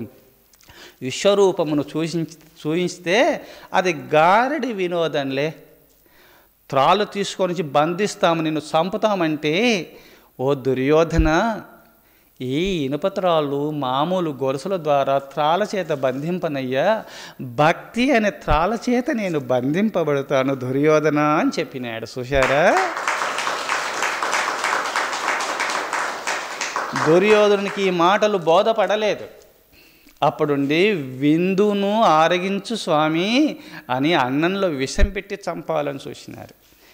నువ్వు నా మాటలు వినలేదు కావున నీ విందును ఆరగించనని చెప్పి వేడుకతోడుత నీవు విదురునింటికి నేగి విందుగొంటి పదేమి వెలితి పడక ఆ విదురుని ఇంటికి వెళ్ళినాడు, విందును ఆరగించినాడు. లోకాలను సృష్టించిన తండ్రి కృష్ణ పరమాత్మ నా ఇంటికి వచ్చినాడు, విందును ఆరగిస్తున్నాడని చెప్పి అరటి పండ్లు తీసుకొని భక్తి పారవేశ్యంలో ఆ గుజ్జును పండును పారవేస్తూ తోళ్ళు అందిస్తున్నాడు, నోట్లో పెడుతున్నాడు. భక్తి పారవశ్యంలో మునిగిపోయినాడు. అప్పుడు ఆనంద పారవశ్యంలో ఉన్నటువంటి భక్తుని చూసి, విదురుని చూసి ఆనంద పారవశ్యంలో తింటూ ఉన్నాడు. భక్తుడు పెడుతున్నాడు. కుంతి మాత వచ్చేసింది, విదురా ఏమి పొరపాటు చేస్తున్నావయ్యా, భగవంతునికి పండ్లు తినబెట్టేది పోయి తోలు తినబెడుతున్నావా, నీ మతి చెడిపోయిందా అని మాట అనగానే అన్ని పండ్లన్నీ కింద ఉన్నాయి, తోళ్ళన్నీ తిన్నాడు. అప్పుడు విదురా నాకు పండ్లు తోళ్ళని కాదు సుమా, ఎవరైనా ఏదైనా భక్తి పారవశ్యంలో ఏది ఇచ్చినా సరే భక్తి పారవశ్యంలో ఏది ఇచ్చినా సరే నేను అమృతదాయకంగా స్వీకరిస్తాను విరుదా. అప్పుడు ఉపదేశం చేసినాడు. అందుకోసమే విదురునికి ఉపదేశం చేసి భక్తి పారవశ్యంలో ఏది ఇచ్చినా నేను అది అమృతంగా స్వీకరిస్తాను సుమా అని ఉపదేశం చేసినాడు. భక్తి పారవశ్యంలో ఏది ఇచ్చినా సరే భగవంతుడు స్వీకరిస్తాడు. వెందుగొంటి పదేమి వెలితిపడక ఆనంద పారవశ్యంలో విదురుడు ఇచ్చినటువంటి విందును ఆరగించినాడు. ఆకుచేలుడు భక్తి పారవశ్యంలతో అటుకులు అర్పించగా బుక్కసాగితివేమి లెక్కగొనక. కొంచెం అటుకులు కుచేలుడు తీసుకుపోయి ఇచ్చినంత మాత్రమున, ఎందుకంటే కుచేలుడు పరమభక్తుడు, తోయమన్నాం కదా, 27 మంది కుమారులు, అన్నం అందరికీ పెట్టలేక కడుపు లోపలికి పోయి బక్క చిక్కిపోయినాడు. పూజలు చేస్తూ ఆ పరమాత్మను స్మరణ చేస్తూ ఆ భగవంతునికి ఏమన్నా పెట్టుదామన్నా లేకపోతే నీరు నరిపించేవాడు. ఆ నీరు త్రాగి పస్తుతో జీవితం గడుపుతూ ఉన్నటువంటి పరమభక్తుడు కుచేలుడు సుమా.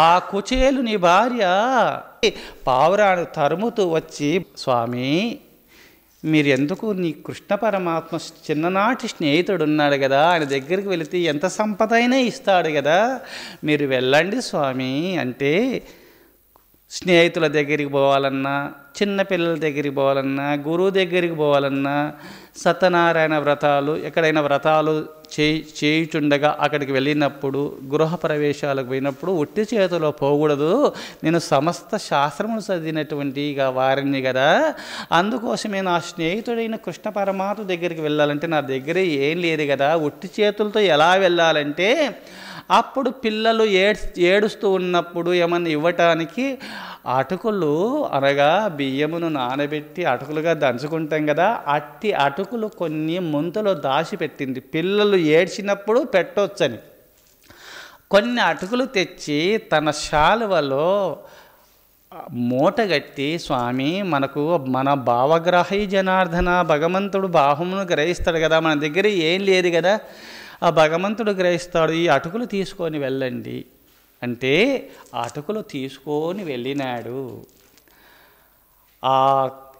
నడిచి నడిచి నడిచి నడిచి అలసిపోయినాడు. హస్తినాపురం ఎక్కడా, ద్వారక ఎక్కడా, నడిచి నడిచి మధ్యలో అలసిపోయి పడిపోయినాడు. ఇక్కడుండి గ్రహించినాడు, నా భక్తుడు పడిపోయినాడు అని చెప్పి గరుత్మంతునికి ఆజ్ఞాపించినాడు. నా భక్తుడు పడిపోయినాడు, స్పృహ తప్పి పడిపోయినాడు, అందులోనే ఉండిపోయినాడు. నా భక్తునికి నిద్రావస్థలో ఉన్నప్పుడు ఎలా పడిపోతామో, మేలక రాదో, స్పృహ తప్పి పడిపోయినాడు. ఆహారము నీరు లేదు కావున స్పృహ తప్పి పడిపోయినాడు. నా భక్తునికి నిద్రాభంగం జరగకూడదు, స్పృహ తప్పి పడిపోయినాడు కదా, మేలక రాకూడదు, అలసిపోయి ఉన్నాడు, కొంచెం కావున అలసట తీర్చుకోనిలే. గరుత్మంతా అక్కడ చెట్టు కింద కూర్చొని స్పృహ తప్పి పడిపోయినందువల్ల నా భక్తునికి ఏ ఆటంకం రాకూడదంటే గరుత్మంతుడు ఏ చెట్టు కింద కూర్చొని స్పృహ తప్పి పడిపోయినాడో ఆ చెట్టుతో సహా గోలతో పెకిలించి ద్వారకా నగరంలో కృష్ణ పరమాత్మ ఇంటి ముందు సౌధం ముందు పెట్టినాడు గరుత్మంతుడు. లేచి చూస్తే ఏమి చెట్టు ఇట్నే ఉంది, ఇది ఇక్కడనే ఉంది, ఏం జరిగింది, ఏందో ఈ లీల ఎక్కడ అర్థం లేక కృష్ణ అంతా నీ లీల అన్నాడు. అంతా నీ లీల అని చెప్పి సౌధం ముందుకు వెళ్ళేసి, నేను కృష్ణ పరమాత్మ దర్శనానికి వచ్చినాను, నేను చిన్ననాటి స్నేహితులం, మేము ఇద్దరం కలిసి చదువుకున్నాం, మేము నా పేరు సుధాముడని చెప్పుకోండి గుర్తుపడతాడు. కుచేలుడు, కుచ చేల అంటే వస్త్రమును, కుచ చినిగిపోయిన వస్త్రమును ధరించినటువంటి వారు. కట్టుకుందామన్నా బట్టలు లేవు, చినిగిపోయిన వస్త్రములు ధరించిన వారు కుచేలుడని పేరు వచ్చింది. తర్వాత కాలాంతరంలో ముందు సుధాముడు, సు అంటే బుద్ధి, ధర్మము, ధర్మమునకు నిలయమైనటువంటి వారు, బుద్ధి అంటే సు అంటే బుద్ధి, మంచి బుద్ధి కలిగినటువంటి వారు అని అర్థం ఉన్నది. అట్టి సుధాముడు ఈనాడు మరి ఆ స్థితికి ఎందుకు పొందినాడంటే, ఆడ ద్వారపాలకుల దగ్గరికి వెళ్ళి మీరు ఈ విషయం చెప్పండి, కృష్ణ పరమాత్మ మీ ఇద్దరము బాల స్నేహితులమని చెప్పండి, సుధాముడు వచ్చినాడని చెప్పండి అంటే, నువ్వు బక్క చిక్కిపోయిన వారివి, నువ్వు కృష్ణ పరమాత్మ ఒకరా పో అని నెట్టేసినాడు ద్వారపాలకులు. దేహదృష్టి కలిగి బక్క చిక్కిపోయినారని చూసినారే కానీ లోపల పరమాత్మను చూడలేదు. దేహదృష్టి కలిగిన వారు పశువులు. అందుకోసమే దేహదృష్టి కలిగిన వారు పశువులు, మనోదృష్టి కలిగినటువంటి వాళ్ళు కొంచెం మధ్యస్థితిలో ఉన్నవారు. దేహదృష్టి కలిగినటువంటి వారు అందచందాలు చూస్తారు, బక్క చిక్కిపోయినారా, బాగున్నారా, బలిసున్నారా, సన్నగున్నారా, రూపలావణ్యములు చూస్తారు, వాళ్ళు పశువులు. వాళ్ళు మనోదృష్టి కలిగినటువంటి వారు బుద్ధిని చూస్తారు, తెలివితేటలు చూస్తారు. వాళ్ళు మనోదృష్టి కలిగిన వారు వాళ్ళు మధ్యస్థితిలో ఉన్నటువంటి పుణ్యపురుషులు అని చెప్పవచ్చు. ఆత్మదృష్టి కలిగినటువంటి వారు వాళ్ళు ఉత్తమోత్తములు అని చెప్పాలి సుమ. ఆ ఆత్మదృష్టి కలిగిన వారు అందరిలో పరమాత్మను చూస్తారు, ఆత్మదృష్టి కలిగినటువంటి వారు. అందుకోసమే దేహదృష్టిని అతిక్రమించి, మనోదృష్టిని అతిక్రమించి ఆత్మదృష్టిలో అలబడినటువంటి వారికే అట్టి పుణ్యపురుషులకే మోక్షము ప్రాప్తిస్తుంది, భగవంతుడు ముక్తిని ప్రసాదిస్తాడు అట్టి పుణ్యపురుషులకే. ద్వారపాలకులైనటువంటి వారు ఎప్పుడైతే కుచేలుని నెట్టేసినారో, పండి నువ్వు బక్క చిక్కినైనవు, నీకు కృష్ణ పరమాత్మ దర్శనం, నాటకం ఆడుతున్నావు, బాల స్నేహితులు ఇది ఇట్నే ఉంటారా, పో అని నెట్టేసేసరికల్లా ఇట్లా నెట్టినంత మాత్రమున ముందే అన్నము లేదు, బక్క చిక్కిపోయి ఉన్నారు కదా, ఆహార పానీయములు లేవు, కింద పడే సమయంలోనే కృష్ణ అని స్పృహ తప్పి పడిపోయే సమయంలోనే అప్పుడు అష్టభార్యలంతా సేవలు చేస్తున్నారు అంతఃపురంలో. కృష్ణ పరమాత్మ సేవ కృష్ణ అన్నంత మాత్రమున అకస్మాత్ ఇక్కడ అదృశ్యమై ఇక్కడ ప్రత్యక్షమై ఆ కుచేలుడు పడిపోయే సమయంలోనే గుండెలకు అతుకున్నాడు కృష్ణ పరమాత్మ కుచేలుణ్ణి. గుండెలకు అతుక్కున్నాడు. కుచేల నేనున్నాను కదా, ఎందుకు భయపడుతున్నావు? వాళ్ళకంటే తెలియదులే, వాళ్ళు మొరటి వాళ్ళు, నేనే పెట్టినాను, అందరూ ఊరికే వేధిస్తారని మొరటి వాళ్ళని పెట్టిన నేను.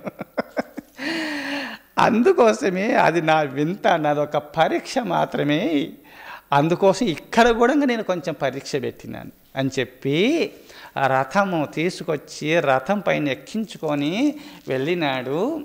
అంతఃపురంలో తన కూర్చున్నటువంటి ఆ తలపం పైన కూర్చుండబెట్టి వింజామరలు వీచుతుంటే వెంటనే రుక్మిణి, జాంబవతి మొత్తం కూడా సత్యభామంతా పరిగెత్తుకుంటూ అక్కడనే ఉన్నారు. ఏమీ లోకాలను సృష్టించి అన్ని లోకాలు మన పతిదేవుని సేవ, మన ప్రాణేశ్వరుని సేవ చేయుచుండగా మన ప్రాణేశ్వరుడు ఆ మహాత్ముని సేవ చేస్తున్నారంటే ఆయన ఎంతో గొప్పవాడై ఉంటాడని చెప్పి ఆనాడు సత్యభామ ఎవరు సేవలు చేయలే పుట్టినప్పటి నుంచి. ఆమెను ఊరుకో స్వామి నువ్వెందుకు నేను విసురుతానని చెప్పి వింజామరులు పెట్టి వీచిందంట సత్యభామ. పతిదేవుని సేవ కూడా సరిగా చేయలేదు. అంటే పతిదేవుని కన్నా గొప్పవాడు ఎవరో పుణ్యపురుషుడు అనుకుందట ఆమె. అప్పుడుండి నవరత్న ఖచ్చితమైనటువంటి కలశం ద్వారా కృష్ణ పరమాత్మ పాదములు కడుగుచుండగా, నీరు రుక్మిణీ మాత పోయిచుండగా, గంధము మున్నగు జాంబవతి మున్నగు వారలంతా కూడంగా ఆ పుష్పాలు తెచ్చినారు. పూజకి అన్ని వస్తుజాలములు సమకూర్చున్నారు. ఈ పుణ్యపురుషుడు ఎవరా అని చూస్తున్నారు. నారద మహర్షి అక్కడికి వచ్చేసినాడు. వచ్చేసి నా జన్మ ధన్యమైంది, ఈయన మహాపుణ్యపురుషుడు అని గొప్పగా పొగుడుతుంటే సత్యభామ అందరు ఉన్నారు, ఇంత పుణ్యపురుషుడు కదా ఏం తెచ్చినాడో అనుకున్నారట వాళ్ళు. అక్కడ అటుకుల మూట ఉన్నది కొంచెము, అది దాచుకుంటున్నాడు. ఈ భవనము ఈ సిరి సంపదలు మా స్నేహితునికి ఉన్నాయి, కృష్ణ పరమాత్మకు ఆయన భావాన్ని గ్రహిస్తాడు, వీళ్ళందరూ గ్రహించలేరు కదా. ఏం తెచ్చినాడో అపురూపమైన కానుక తెచ్చినాడు. నారద మహర్షి ప్రకటించేసినాడు, కృష్ణ నీకు అపురూపమైన కానుక తెచ్చినాడు స్నేహితుడని భావన చేతంటే ఈ అపురూపమైన కానుకలు నేనే కొట్టేయాలనుకుంది సత్యభామ. రుక్మిణీమాతకు జగన్మాత గ్రహించింది, జాంబవతి అనుకుంది, కాలింది అనుకుంది, ఏ విధంగా ఇది అపురూపమైన కానుకుంటుంది. మేం కృష్ణ పరమాత్మను ఒప్పించి ఏ విధంగా దాన్ని తస్కరించాలనుకున్నారు మనసులో. అప్పుడే అపురూపమైన కానుక ఈలాంటి నభూతో నభవిష్యతి, ఇంతకు మించిన కానుక మరొకటి ఉండదని నారద మహర్షి ప్రకటించినాడు. కావున అందరి దృష్టి ఆ ముళ్ళపైకి పోయింది. అది ఏమున్నదో అనుకున్నారు. అప్పుడుండి కృష్ణ పరమాత్ముండి కుచేల అంత దూరం నుంచి దాచుకొని నాకు తెచ్చినావా అని తీసుకుంటుంటే దాచుకుంటున్నాడు. అయ్యో అటుకులు కదా భగవంతునికి ఎట్లా పెట్టేది, మేము తినేది అటుకులు కదా, ఎన్నో రకరకాలైన తినుబండారములు తిన్న భగవంతునికి ఈ అటుకులు పెట్టడమా అని బాధతో ఉంది. ఇంకా భక్తి పారవశ్యంలో మునిగిపోతున్నాడు. అప్పుడుండి ఇంత దూరం ఇన్ని ముళ్ళు వేసి తెచ్చినావని విప్పి అటుకులు తీసుకునేసరికల్లా సత్యభామ అనుకుందా అటుకులేనా అనుకున్నారు అందరూ. అప్పుడు ఆ అటుకులు ఎప్పుడైతే నోట్లో పోసుకున్నాడో, నోట్లో ఎప్పుడు పోసుకున్నాడో ఒక్క పిడికిడు పోసుకున్నాడు పుక్కిట్లో, రెండో పిడికిడు పోసుకున్నాడు, మూడో పిడికిడు పోసుకున్న సమయంలో రుక్మిణీమాత పట్టి లాగింది. ఏమి స్వామి, ఆనాడు బలిచక్రవర్తిని 3 అడుగుల దానం అడిగి ముల్లోకాలను ఆక్రమించినందువల్ల పుణ్యము నీకు ఆ బలిచక్రవర్తికి ఏర్పడితే ఆ రుణ విముక్తికై శ్రీ మహావిష్ణు ఒక దాసుడుగా బలిచక్రవర్తి యొక్క ద్వారపాలకుడై సేవ చేసి రుణ విముక్తిని పొందినాడు. నేను కూడా దాసీగా వచ్చి సేవ చేసినాను కదా స్వామి, అది మర్చిపోయినారా? అందుకోసమే శ్రీ మహావిష్ణు ద్వారపాలకుడుగా వచ్చేసి బలిచక్రవర్తి దగ్గర సేవ చేయుచుండగా లక్ష్మీమాత ఒక దాసురాలుగా వెళ్ళేసి అన్నయ్య నేను సేవ చేసుకుంటానంటాం, ఎవరమ్మంటే నాకు నేను తర్వాత చెప్తానులే, నాకు పని అప్పచెప్పు అంటే మా ఇంట్లో మా మందిరంలో అందరికి స్వేచ్ఛ ఉంటుందమ్మా, నీకు నచ్చిన పని నువ్వు చేసుకోవచ్చు అంటే సరే ఏదో పని చేసుకుంటూ ఉన్నది. ఆ శ్రావణ పౌర్ణమి రోజు అపురూపమైన ఒక కంకణాభరణాన్ని సృష్టించి అన్నయ్య ఈరోజు శ్రావణ పౌర్ణమి కదా నీకు ఆభరణం కట్టుతాను నీ చేతికంటే, కట్టమ్మా చాలా చంద్రునిలాగానే ప్రకాశిస్తుందమ్మా, ఈ ఆభరణం చాలా బాగుంది, ఈ శ్రావణ పౌర్ణమి పుణ్యదాయకమని పురాణములు ఎందు చెప్పబడి ఉందమ్మా, ఈరోజు కట్టొచ్చని అనుమతి ఇవ్వగా ఆ కంకణాభరణమును సృష్టించి బలిచక్రవర్తి చేతి కట్టగా ఏమైనా వరం కోరుకోమ్మా, నువ్వు చెల్లెవుగా నేను భావిస్తున్నాను, నాకు ఎవరు లేరు అన్నయ్య అన్నవు కదా, అమ్మకు లోకాలను సృష్టించిన అమ్మకు తల్లిదండ్రులు ఉంటారా? అవి ఉన్నమాట సత్యమే, అందరూ తనవారు కానీ ఆమెకు ఎవరు లేరు అనగా లోకాలకే తల్లి తండ్రి ఆమెని. నేను తర్వాత చెప్తాను, ఇప్పుడు నాకు ఎవరు లేరని చెప్పి నటించింది. అక్కడ ఆభరణం కట్టిన తర్వాత ఏమైనా వరం కోరుకోమ్మా అంటే ఆ ద్వారపాలకుడుగా ఉన్నాడు నా పతిదేవుడు, ఆయన నాకు అప్పచెప్పండి అన్నయ్య అంటే, నాకు ఎవరు లేరన్నావు కదమ్మంటే ఉన్నారు. ఆయననే శ్రీ మహావిష్ణువు, నేనే లక్ష్మీదేవిని. రుణ విముక్తికై యుగాల వరకు, కల్పాల వరకు సేవ చేసినా నువ్వు ఇచ్చిన 3 అడుగుల దానం పూర్తి కాదన్నయ్య. అందుకోసమే నీ ద్వారా వరాన్ని పొందట నిమిత్తమే ఈ విధంగా కంకణాభరణాన్ని కట్టి వరాన్ని కోరుకున్నాను. నాకు వరం ఇచ్చినావు, రుణ విముక్తురాలని అయిపోయినాను. నా పతిదేవుని నాకు అప్పచెప్పు అనగానే సాష్టాంగ నమస్కారం చేసి భగవంతుని ద్వారా, జగన్మాత ద్వారా నేను సేవలు చేయించుకున్నాను. పరితపించినాడు, బాధపడ్డాడు. శ్రీ మహావిష్ణువు లక్ష్మీనారాయణుల యొక్క పాదపద్మములు కడిగి మీరు వైకుంఠానికి వెళ్ళవచ్చును, రుణ విముక్తికి నేను వరం ఇచ్చినాను కావున రుణ విముక్తి జరిగిపోయిందన్నాడు బలి చక్రవర్తి. రుక్మిణీదేవుండి శ్రీకృష్ణ పరమాత్మతో, స్వామి ఒక్క పిడికడి అటుకులకే ఈ సుధామునికి సమస్త ఇహ సంపదలు పరసంపదలు ప్రసాదించినారు.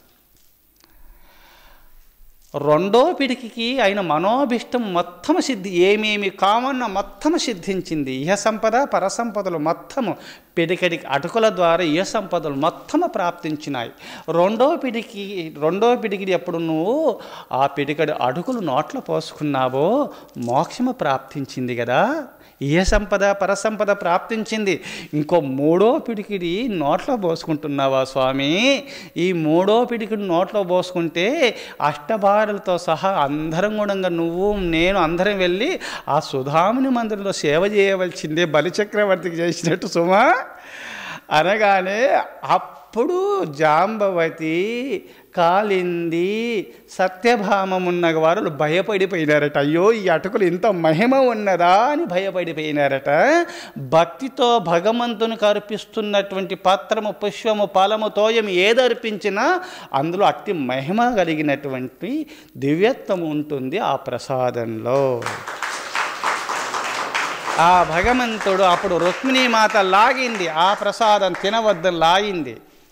అందుకోసమే ఆ అటుకులు, కొంచెం అటుకులు ఆ కుచేలుడు అర్పించినంత మాత్రమున బహుసంపదలన్నిచ్చి పంపినావు అని చెప్పినాడు. చూశారా? అందుకోసమే మరి సమస్త సంపదలు ప్రసాదించినాడు.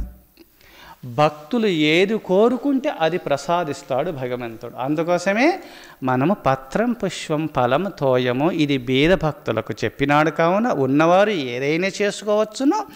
ఇక్కడ భగవంతుడు కరుణించి పరమభక్తాగ్రేసురులైనటువంటి వారులకు చెప్పినటువంటి ఉపదేశం ఇది. పత్రం పుష్పం ఫలం తోయం యోమే భక్త్యా ప్రయశ్చతి తదహం భక్తుపవ్రతం అశ్నామి ప్రయతాత్మనః. అందుకోసమే మీరు భగవంతునికి పత్రము కానీ, పుష్పము కానీ, ఫలము కానీ, తోయము ప్రతిరోజు మనం సంధ్యావందనం చేసుకుంటాం, నీరుని అర్పిస్తూనే ఉన్నాము భగవంతునికి. ఇంకా ధూపదీప నైవేద్యముల ద్వారా మనకు ఏది లేకున్నా ఒక కలకండ కానీ చక్కెరైనా సరే 4 గంటలు లేచి స్నానం చేసినప్పుడు ధూపదీప నైవేద్యాలు ఇచ్చినప్పుడు ఏం లేకున్నా సరే కొంచెం కలకండ చక్కెరైనా దేవునికి నైవేద్యం పెట్టి కొంచెం దూరంలో పోసినామనుకో రోజు కొన్ని 100 చీమలు తింటాయి. ఎంత దానం చేస్తున్నామో ఆలోచన చేసుకోండి. ఆ చీమలు కూడా భగవంతునికి నివేదించినటువంటి ప్రసాదము స్వీకరించినందువల్ల చీమలు కూడా ముక్తి పొందుతున్నాయి. అందుకోసము ఇక్కడ ధనమున్నటువంటి వారు తటాకం ధన నిక్షేపం బ్రహ్మస్థాప్యం సురాలయం అరామకృతి సత్రాన్ని సప్త సంతాన సంజకాహ. ధనమున్నటువంటి వారు చెరువులు త్రవ్వించడము, బావులు, దేవుడు బావులు త్రవ్వించడము, అక్కడ ఆలయాలు నిర్మించడము, సురాలయములు నిర్మించడము, రామాలయము, కృష్ణాలయము, శివాలయాలు మున్నగు నిర్మించి, దేవి ఆలయాలు నిర్మించి ఆ భగవంతుని కైంకర్య నిమిత్తము ధూపదీప నైవేద్యాలు ధనమును నిధిగా పెట్టడం, ఆ భగవంతుని యొక్క కైంకర్యార్థమై పూతోటలను, పూలవనాలు నిర్మించడం, దారిలో అక్కడ అన్నసత్రాలు నిర్మించి అన్నదానాలు చేయడము, వచ్చిపోయే దారిలో అన్నసత్రాలు నిర్మించి అన్నాలు పెట్టడము, ఇంకా ఆశ్రమాలు నిర్మింపచేయడము, ఆకల్లో ఆకలి కొన్నవారికి అన్నము పెట్టడము. తటాకం ధన నిక్షేపం బ్రహ్మస్థాప్య సురాలయం అరామకృతి సత్రాన్ని సప్త సంతాన సంజకాహ. ఇంట్లో 7 సంతానములు, ఇంట్లో ఏ ఒక్క సంతానం కలిగినా వాళ్ళు జ్ఞానపుత్రుడు అంటారు. వాళ్ళు ఆ సప్త సంతానములు ఏది మీరు కన్నా ఏది సంపాదించినా వారికి జన్మ లేదు అని శాస్త్ర పురాణములు యందు చెప్పబడి ఉన్నది. ఉన్నవారలు ఆలాటివి చెయ్యండి, లేని వారలు మాత్రం పత్రం పుష్పం ఫలం తోయం ఈ 4 అర్పించిన భగవంతుడు సంతసించి మీకు ముక్తిని ప్రసాదిస్తాడు. ఆ భగవంతునికి ధూపదీప నైవేద్యాలు ఇస్తూ మీరు ఆ భగవంతుని పెడుతూ మీరు సంతోషముతో ఆ ఆనంద సాగంలో మునుగుతూ దైవచింతన చేస్తూ జీవితాంతరం వరకు కూడా దైవనామామృతాన్ని గ్రోలుతూ దైవధ్యానంలో నిమగ్నమై మీరందరూ తరించాలని కోరుతూ ఓం తత్సత్.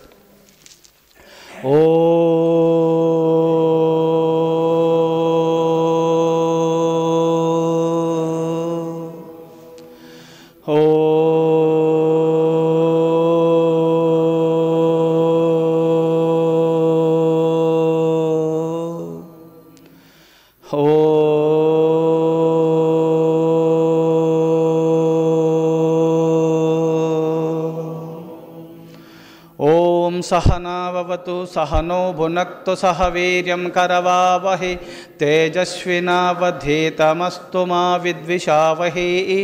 ఓం శాంతి శాంతి శాంతి. శంభో శివ శివ శివ శివ శివ శివ. నారాయణ నారాయణ నారాయణ హో. దైవమతము ప్రతిష్ఠితమగునుగాక, కరుణామతము వృద్ధి నొందునుగాక, శాంతిమతము స్థాపితమగునుగాక, సత్యమతము స్థిర ప్రతిష్ఠిత నందునుగాక, సనాతన ధర్మమతము ఉద్ధరింపబడునుగాక, ఋషిమతము వర్ధిల్లునుగాక, స్వాతంత్ర్యమతము జయించునుగాక, జ్ఞానమతము వ్యాపకమగునుగాక, కలిమతము అంతరించునుగాక, అహింసావృతము స్థిరస్థాపితమగునుగాక. ఓం తత్సత్. ఏమన్నా ఆధ్యాత్మిక సందేహాలుంటే తపో గుహ దగ్గర మీరందరూ నివృత్తి చేసుకొనవచ్చును. ఓం నమ శివాయ. ఓం తత్సత్. శుభం భూయాత్.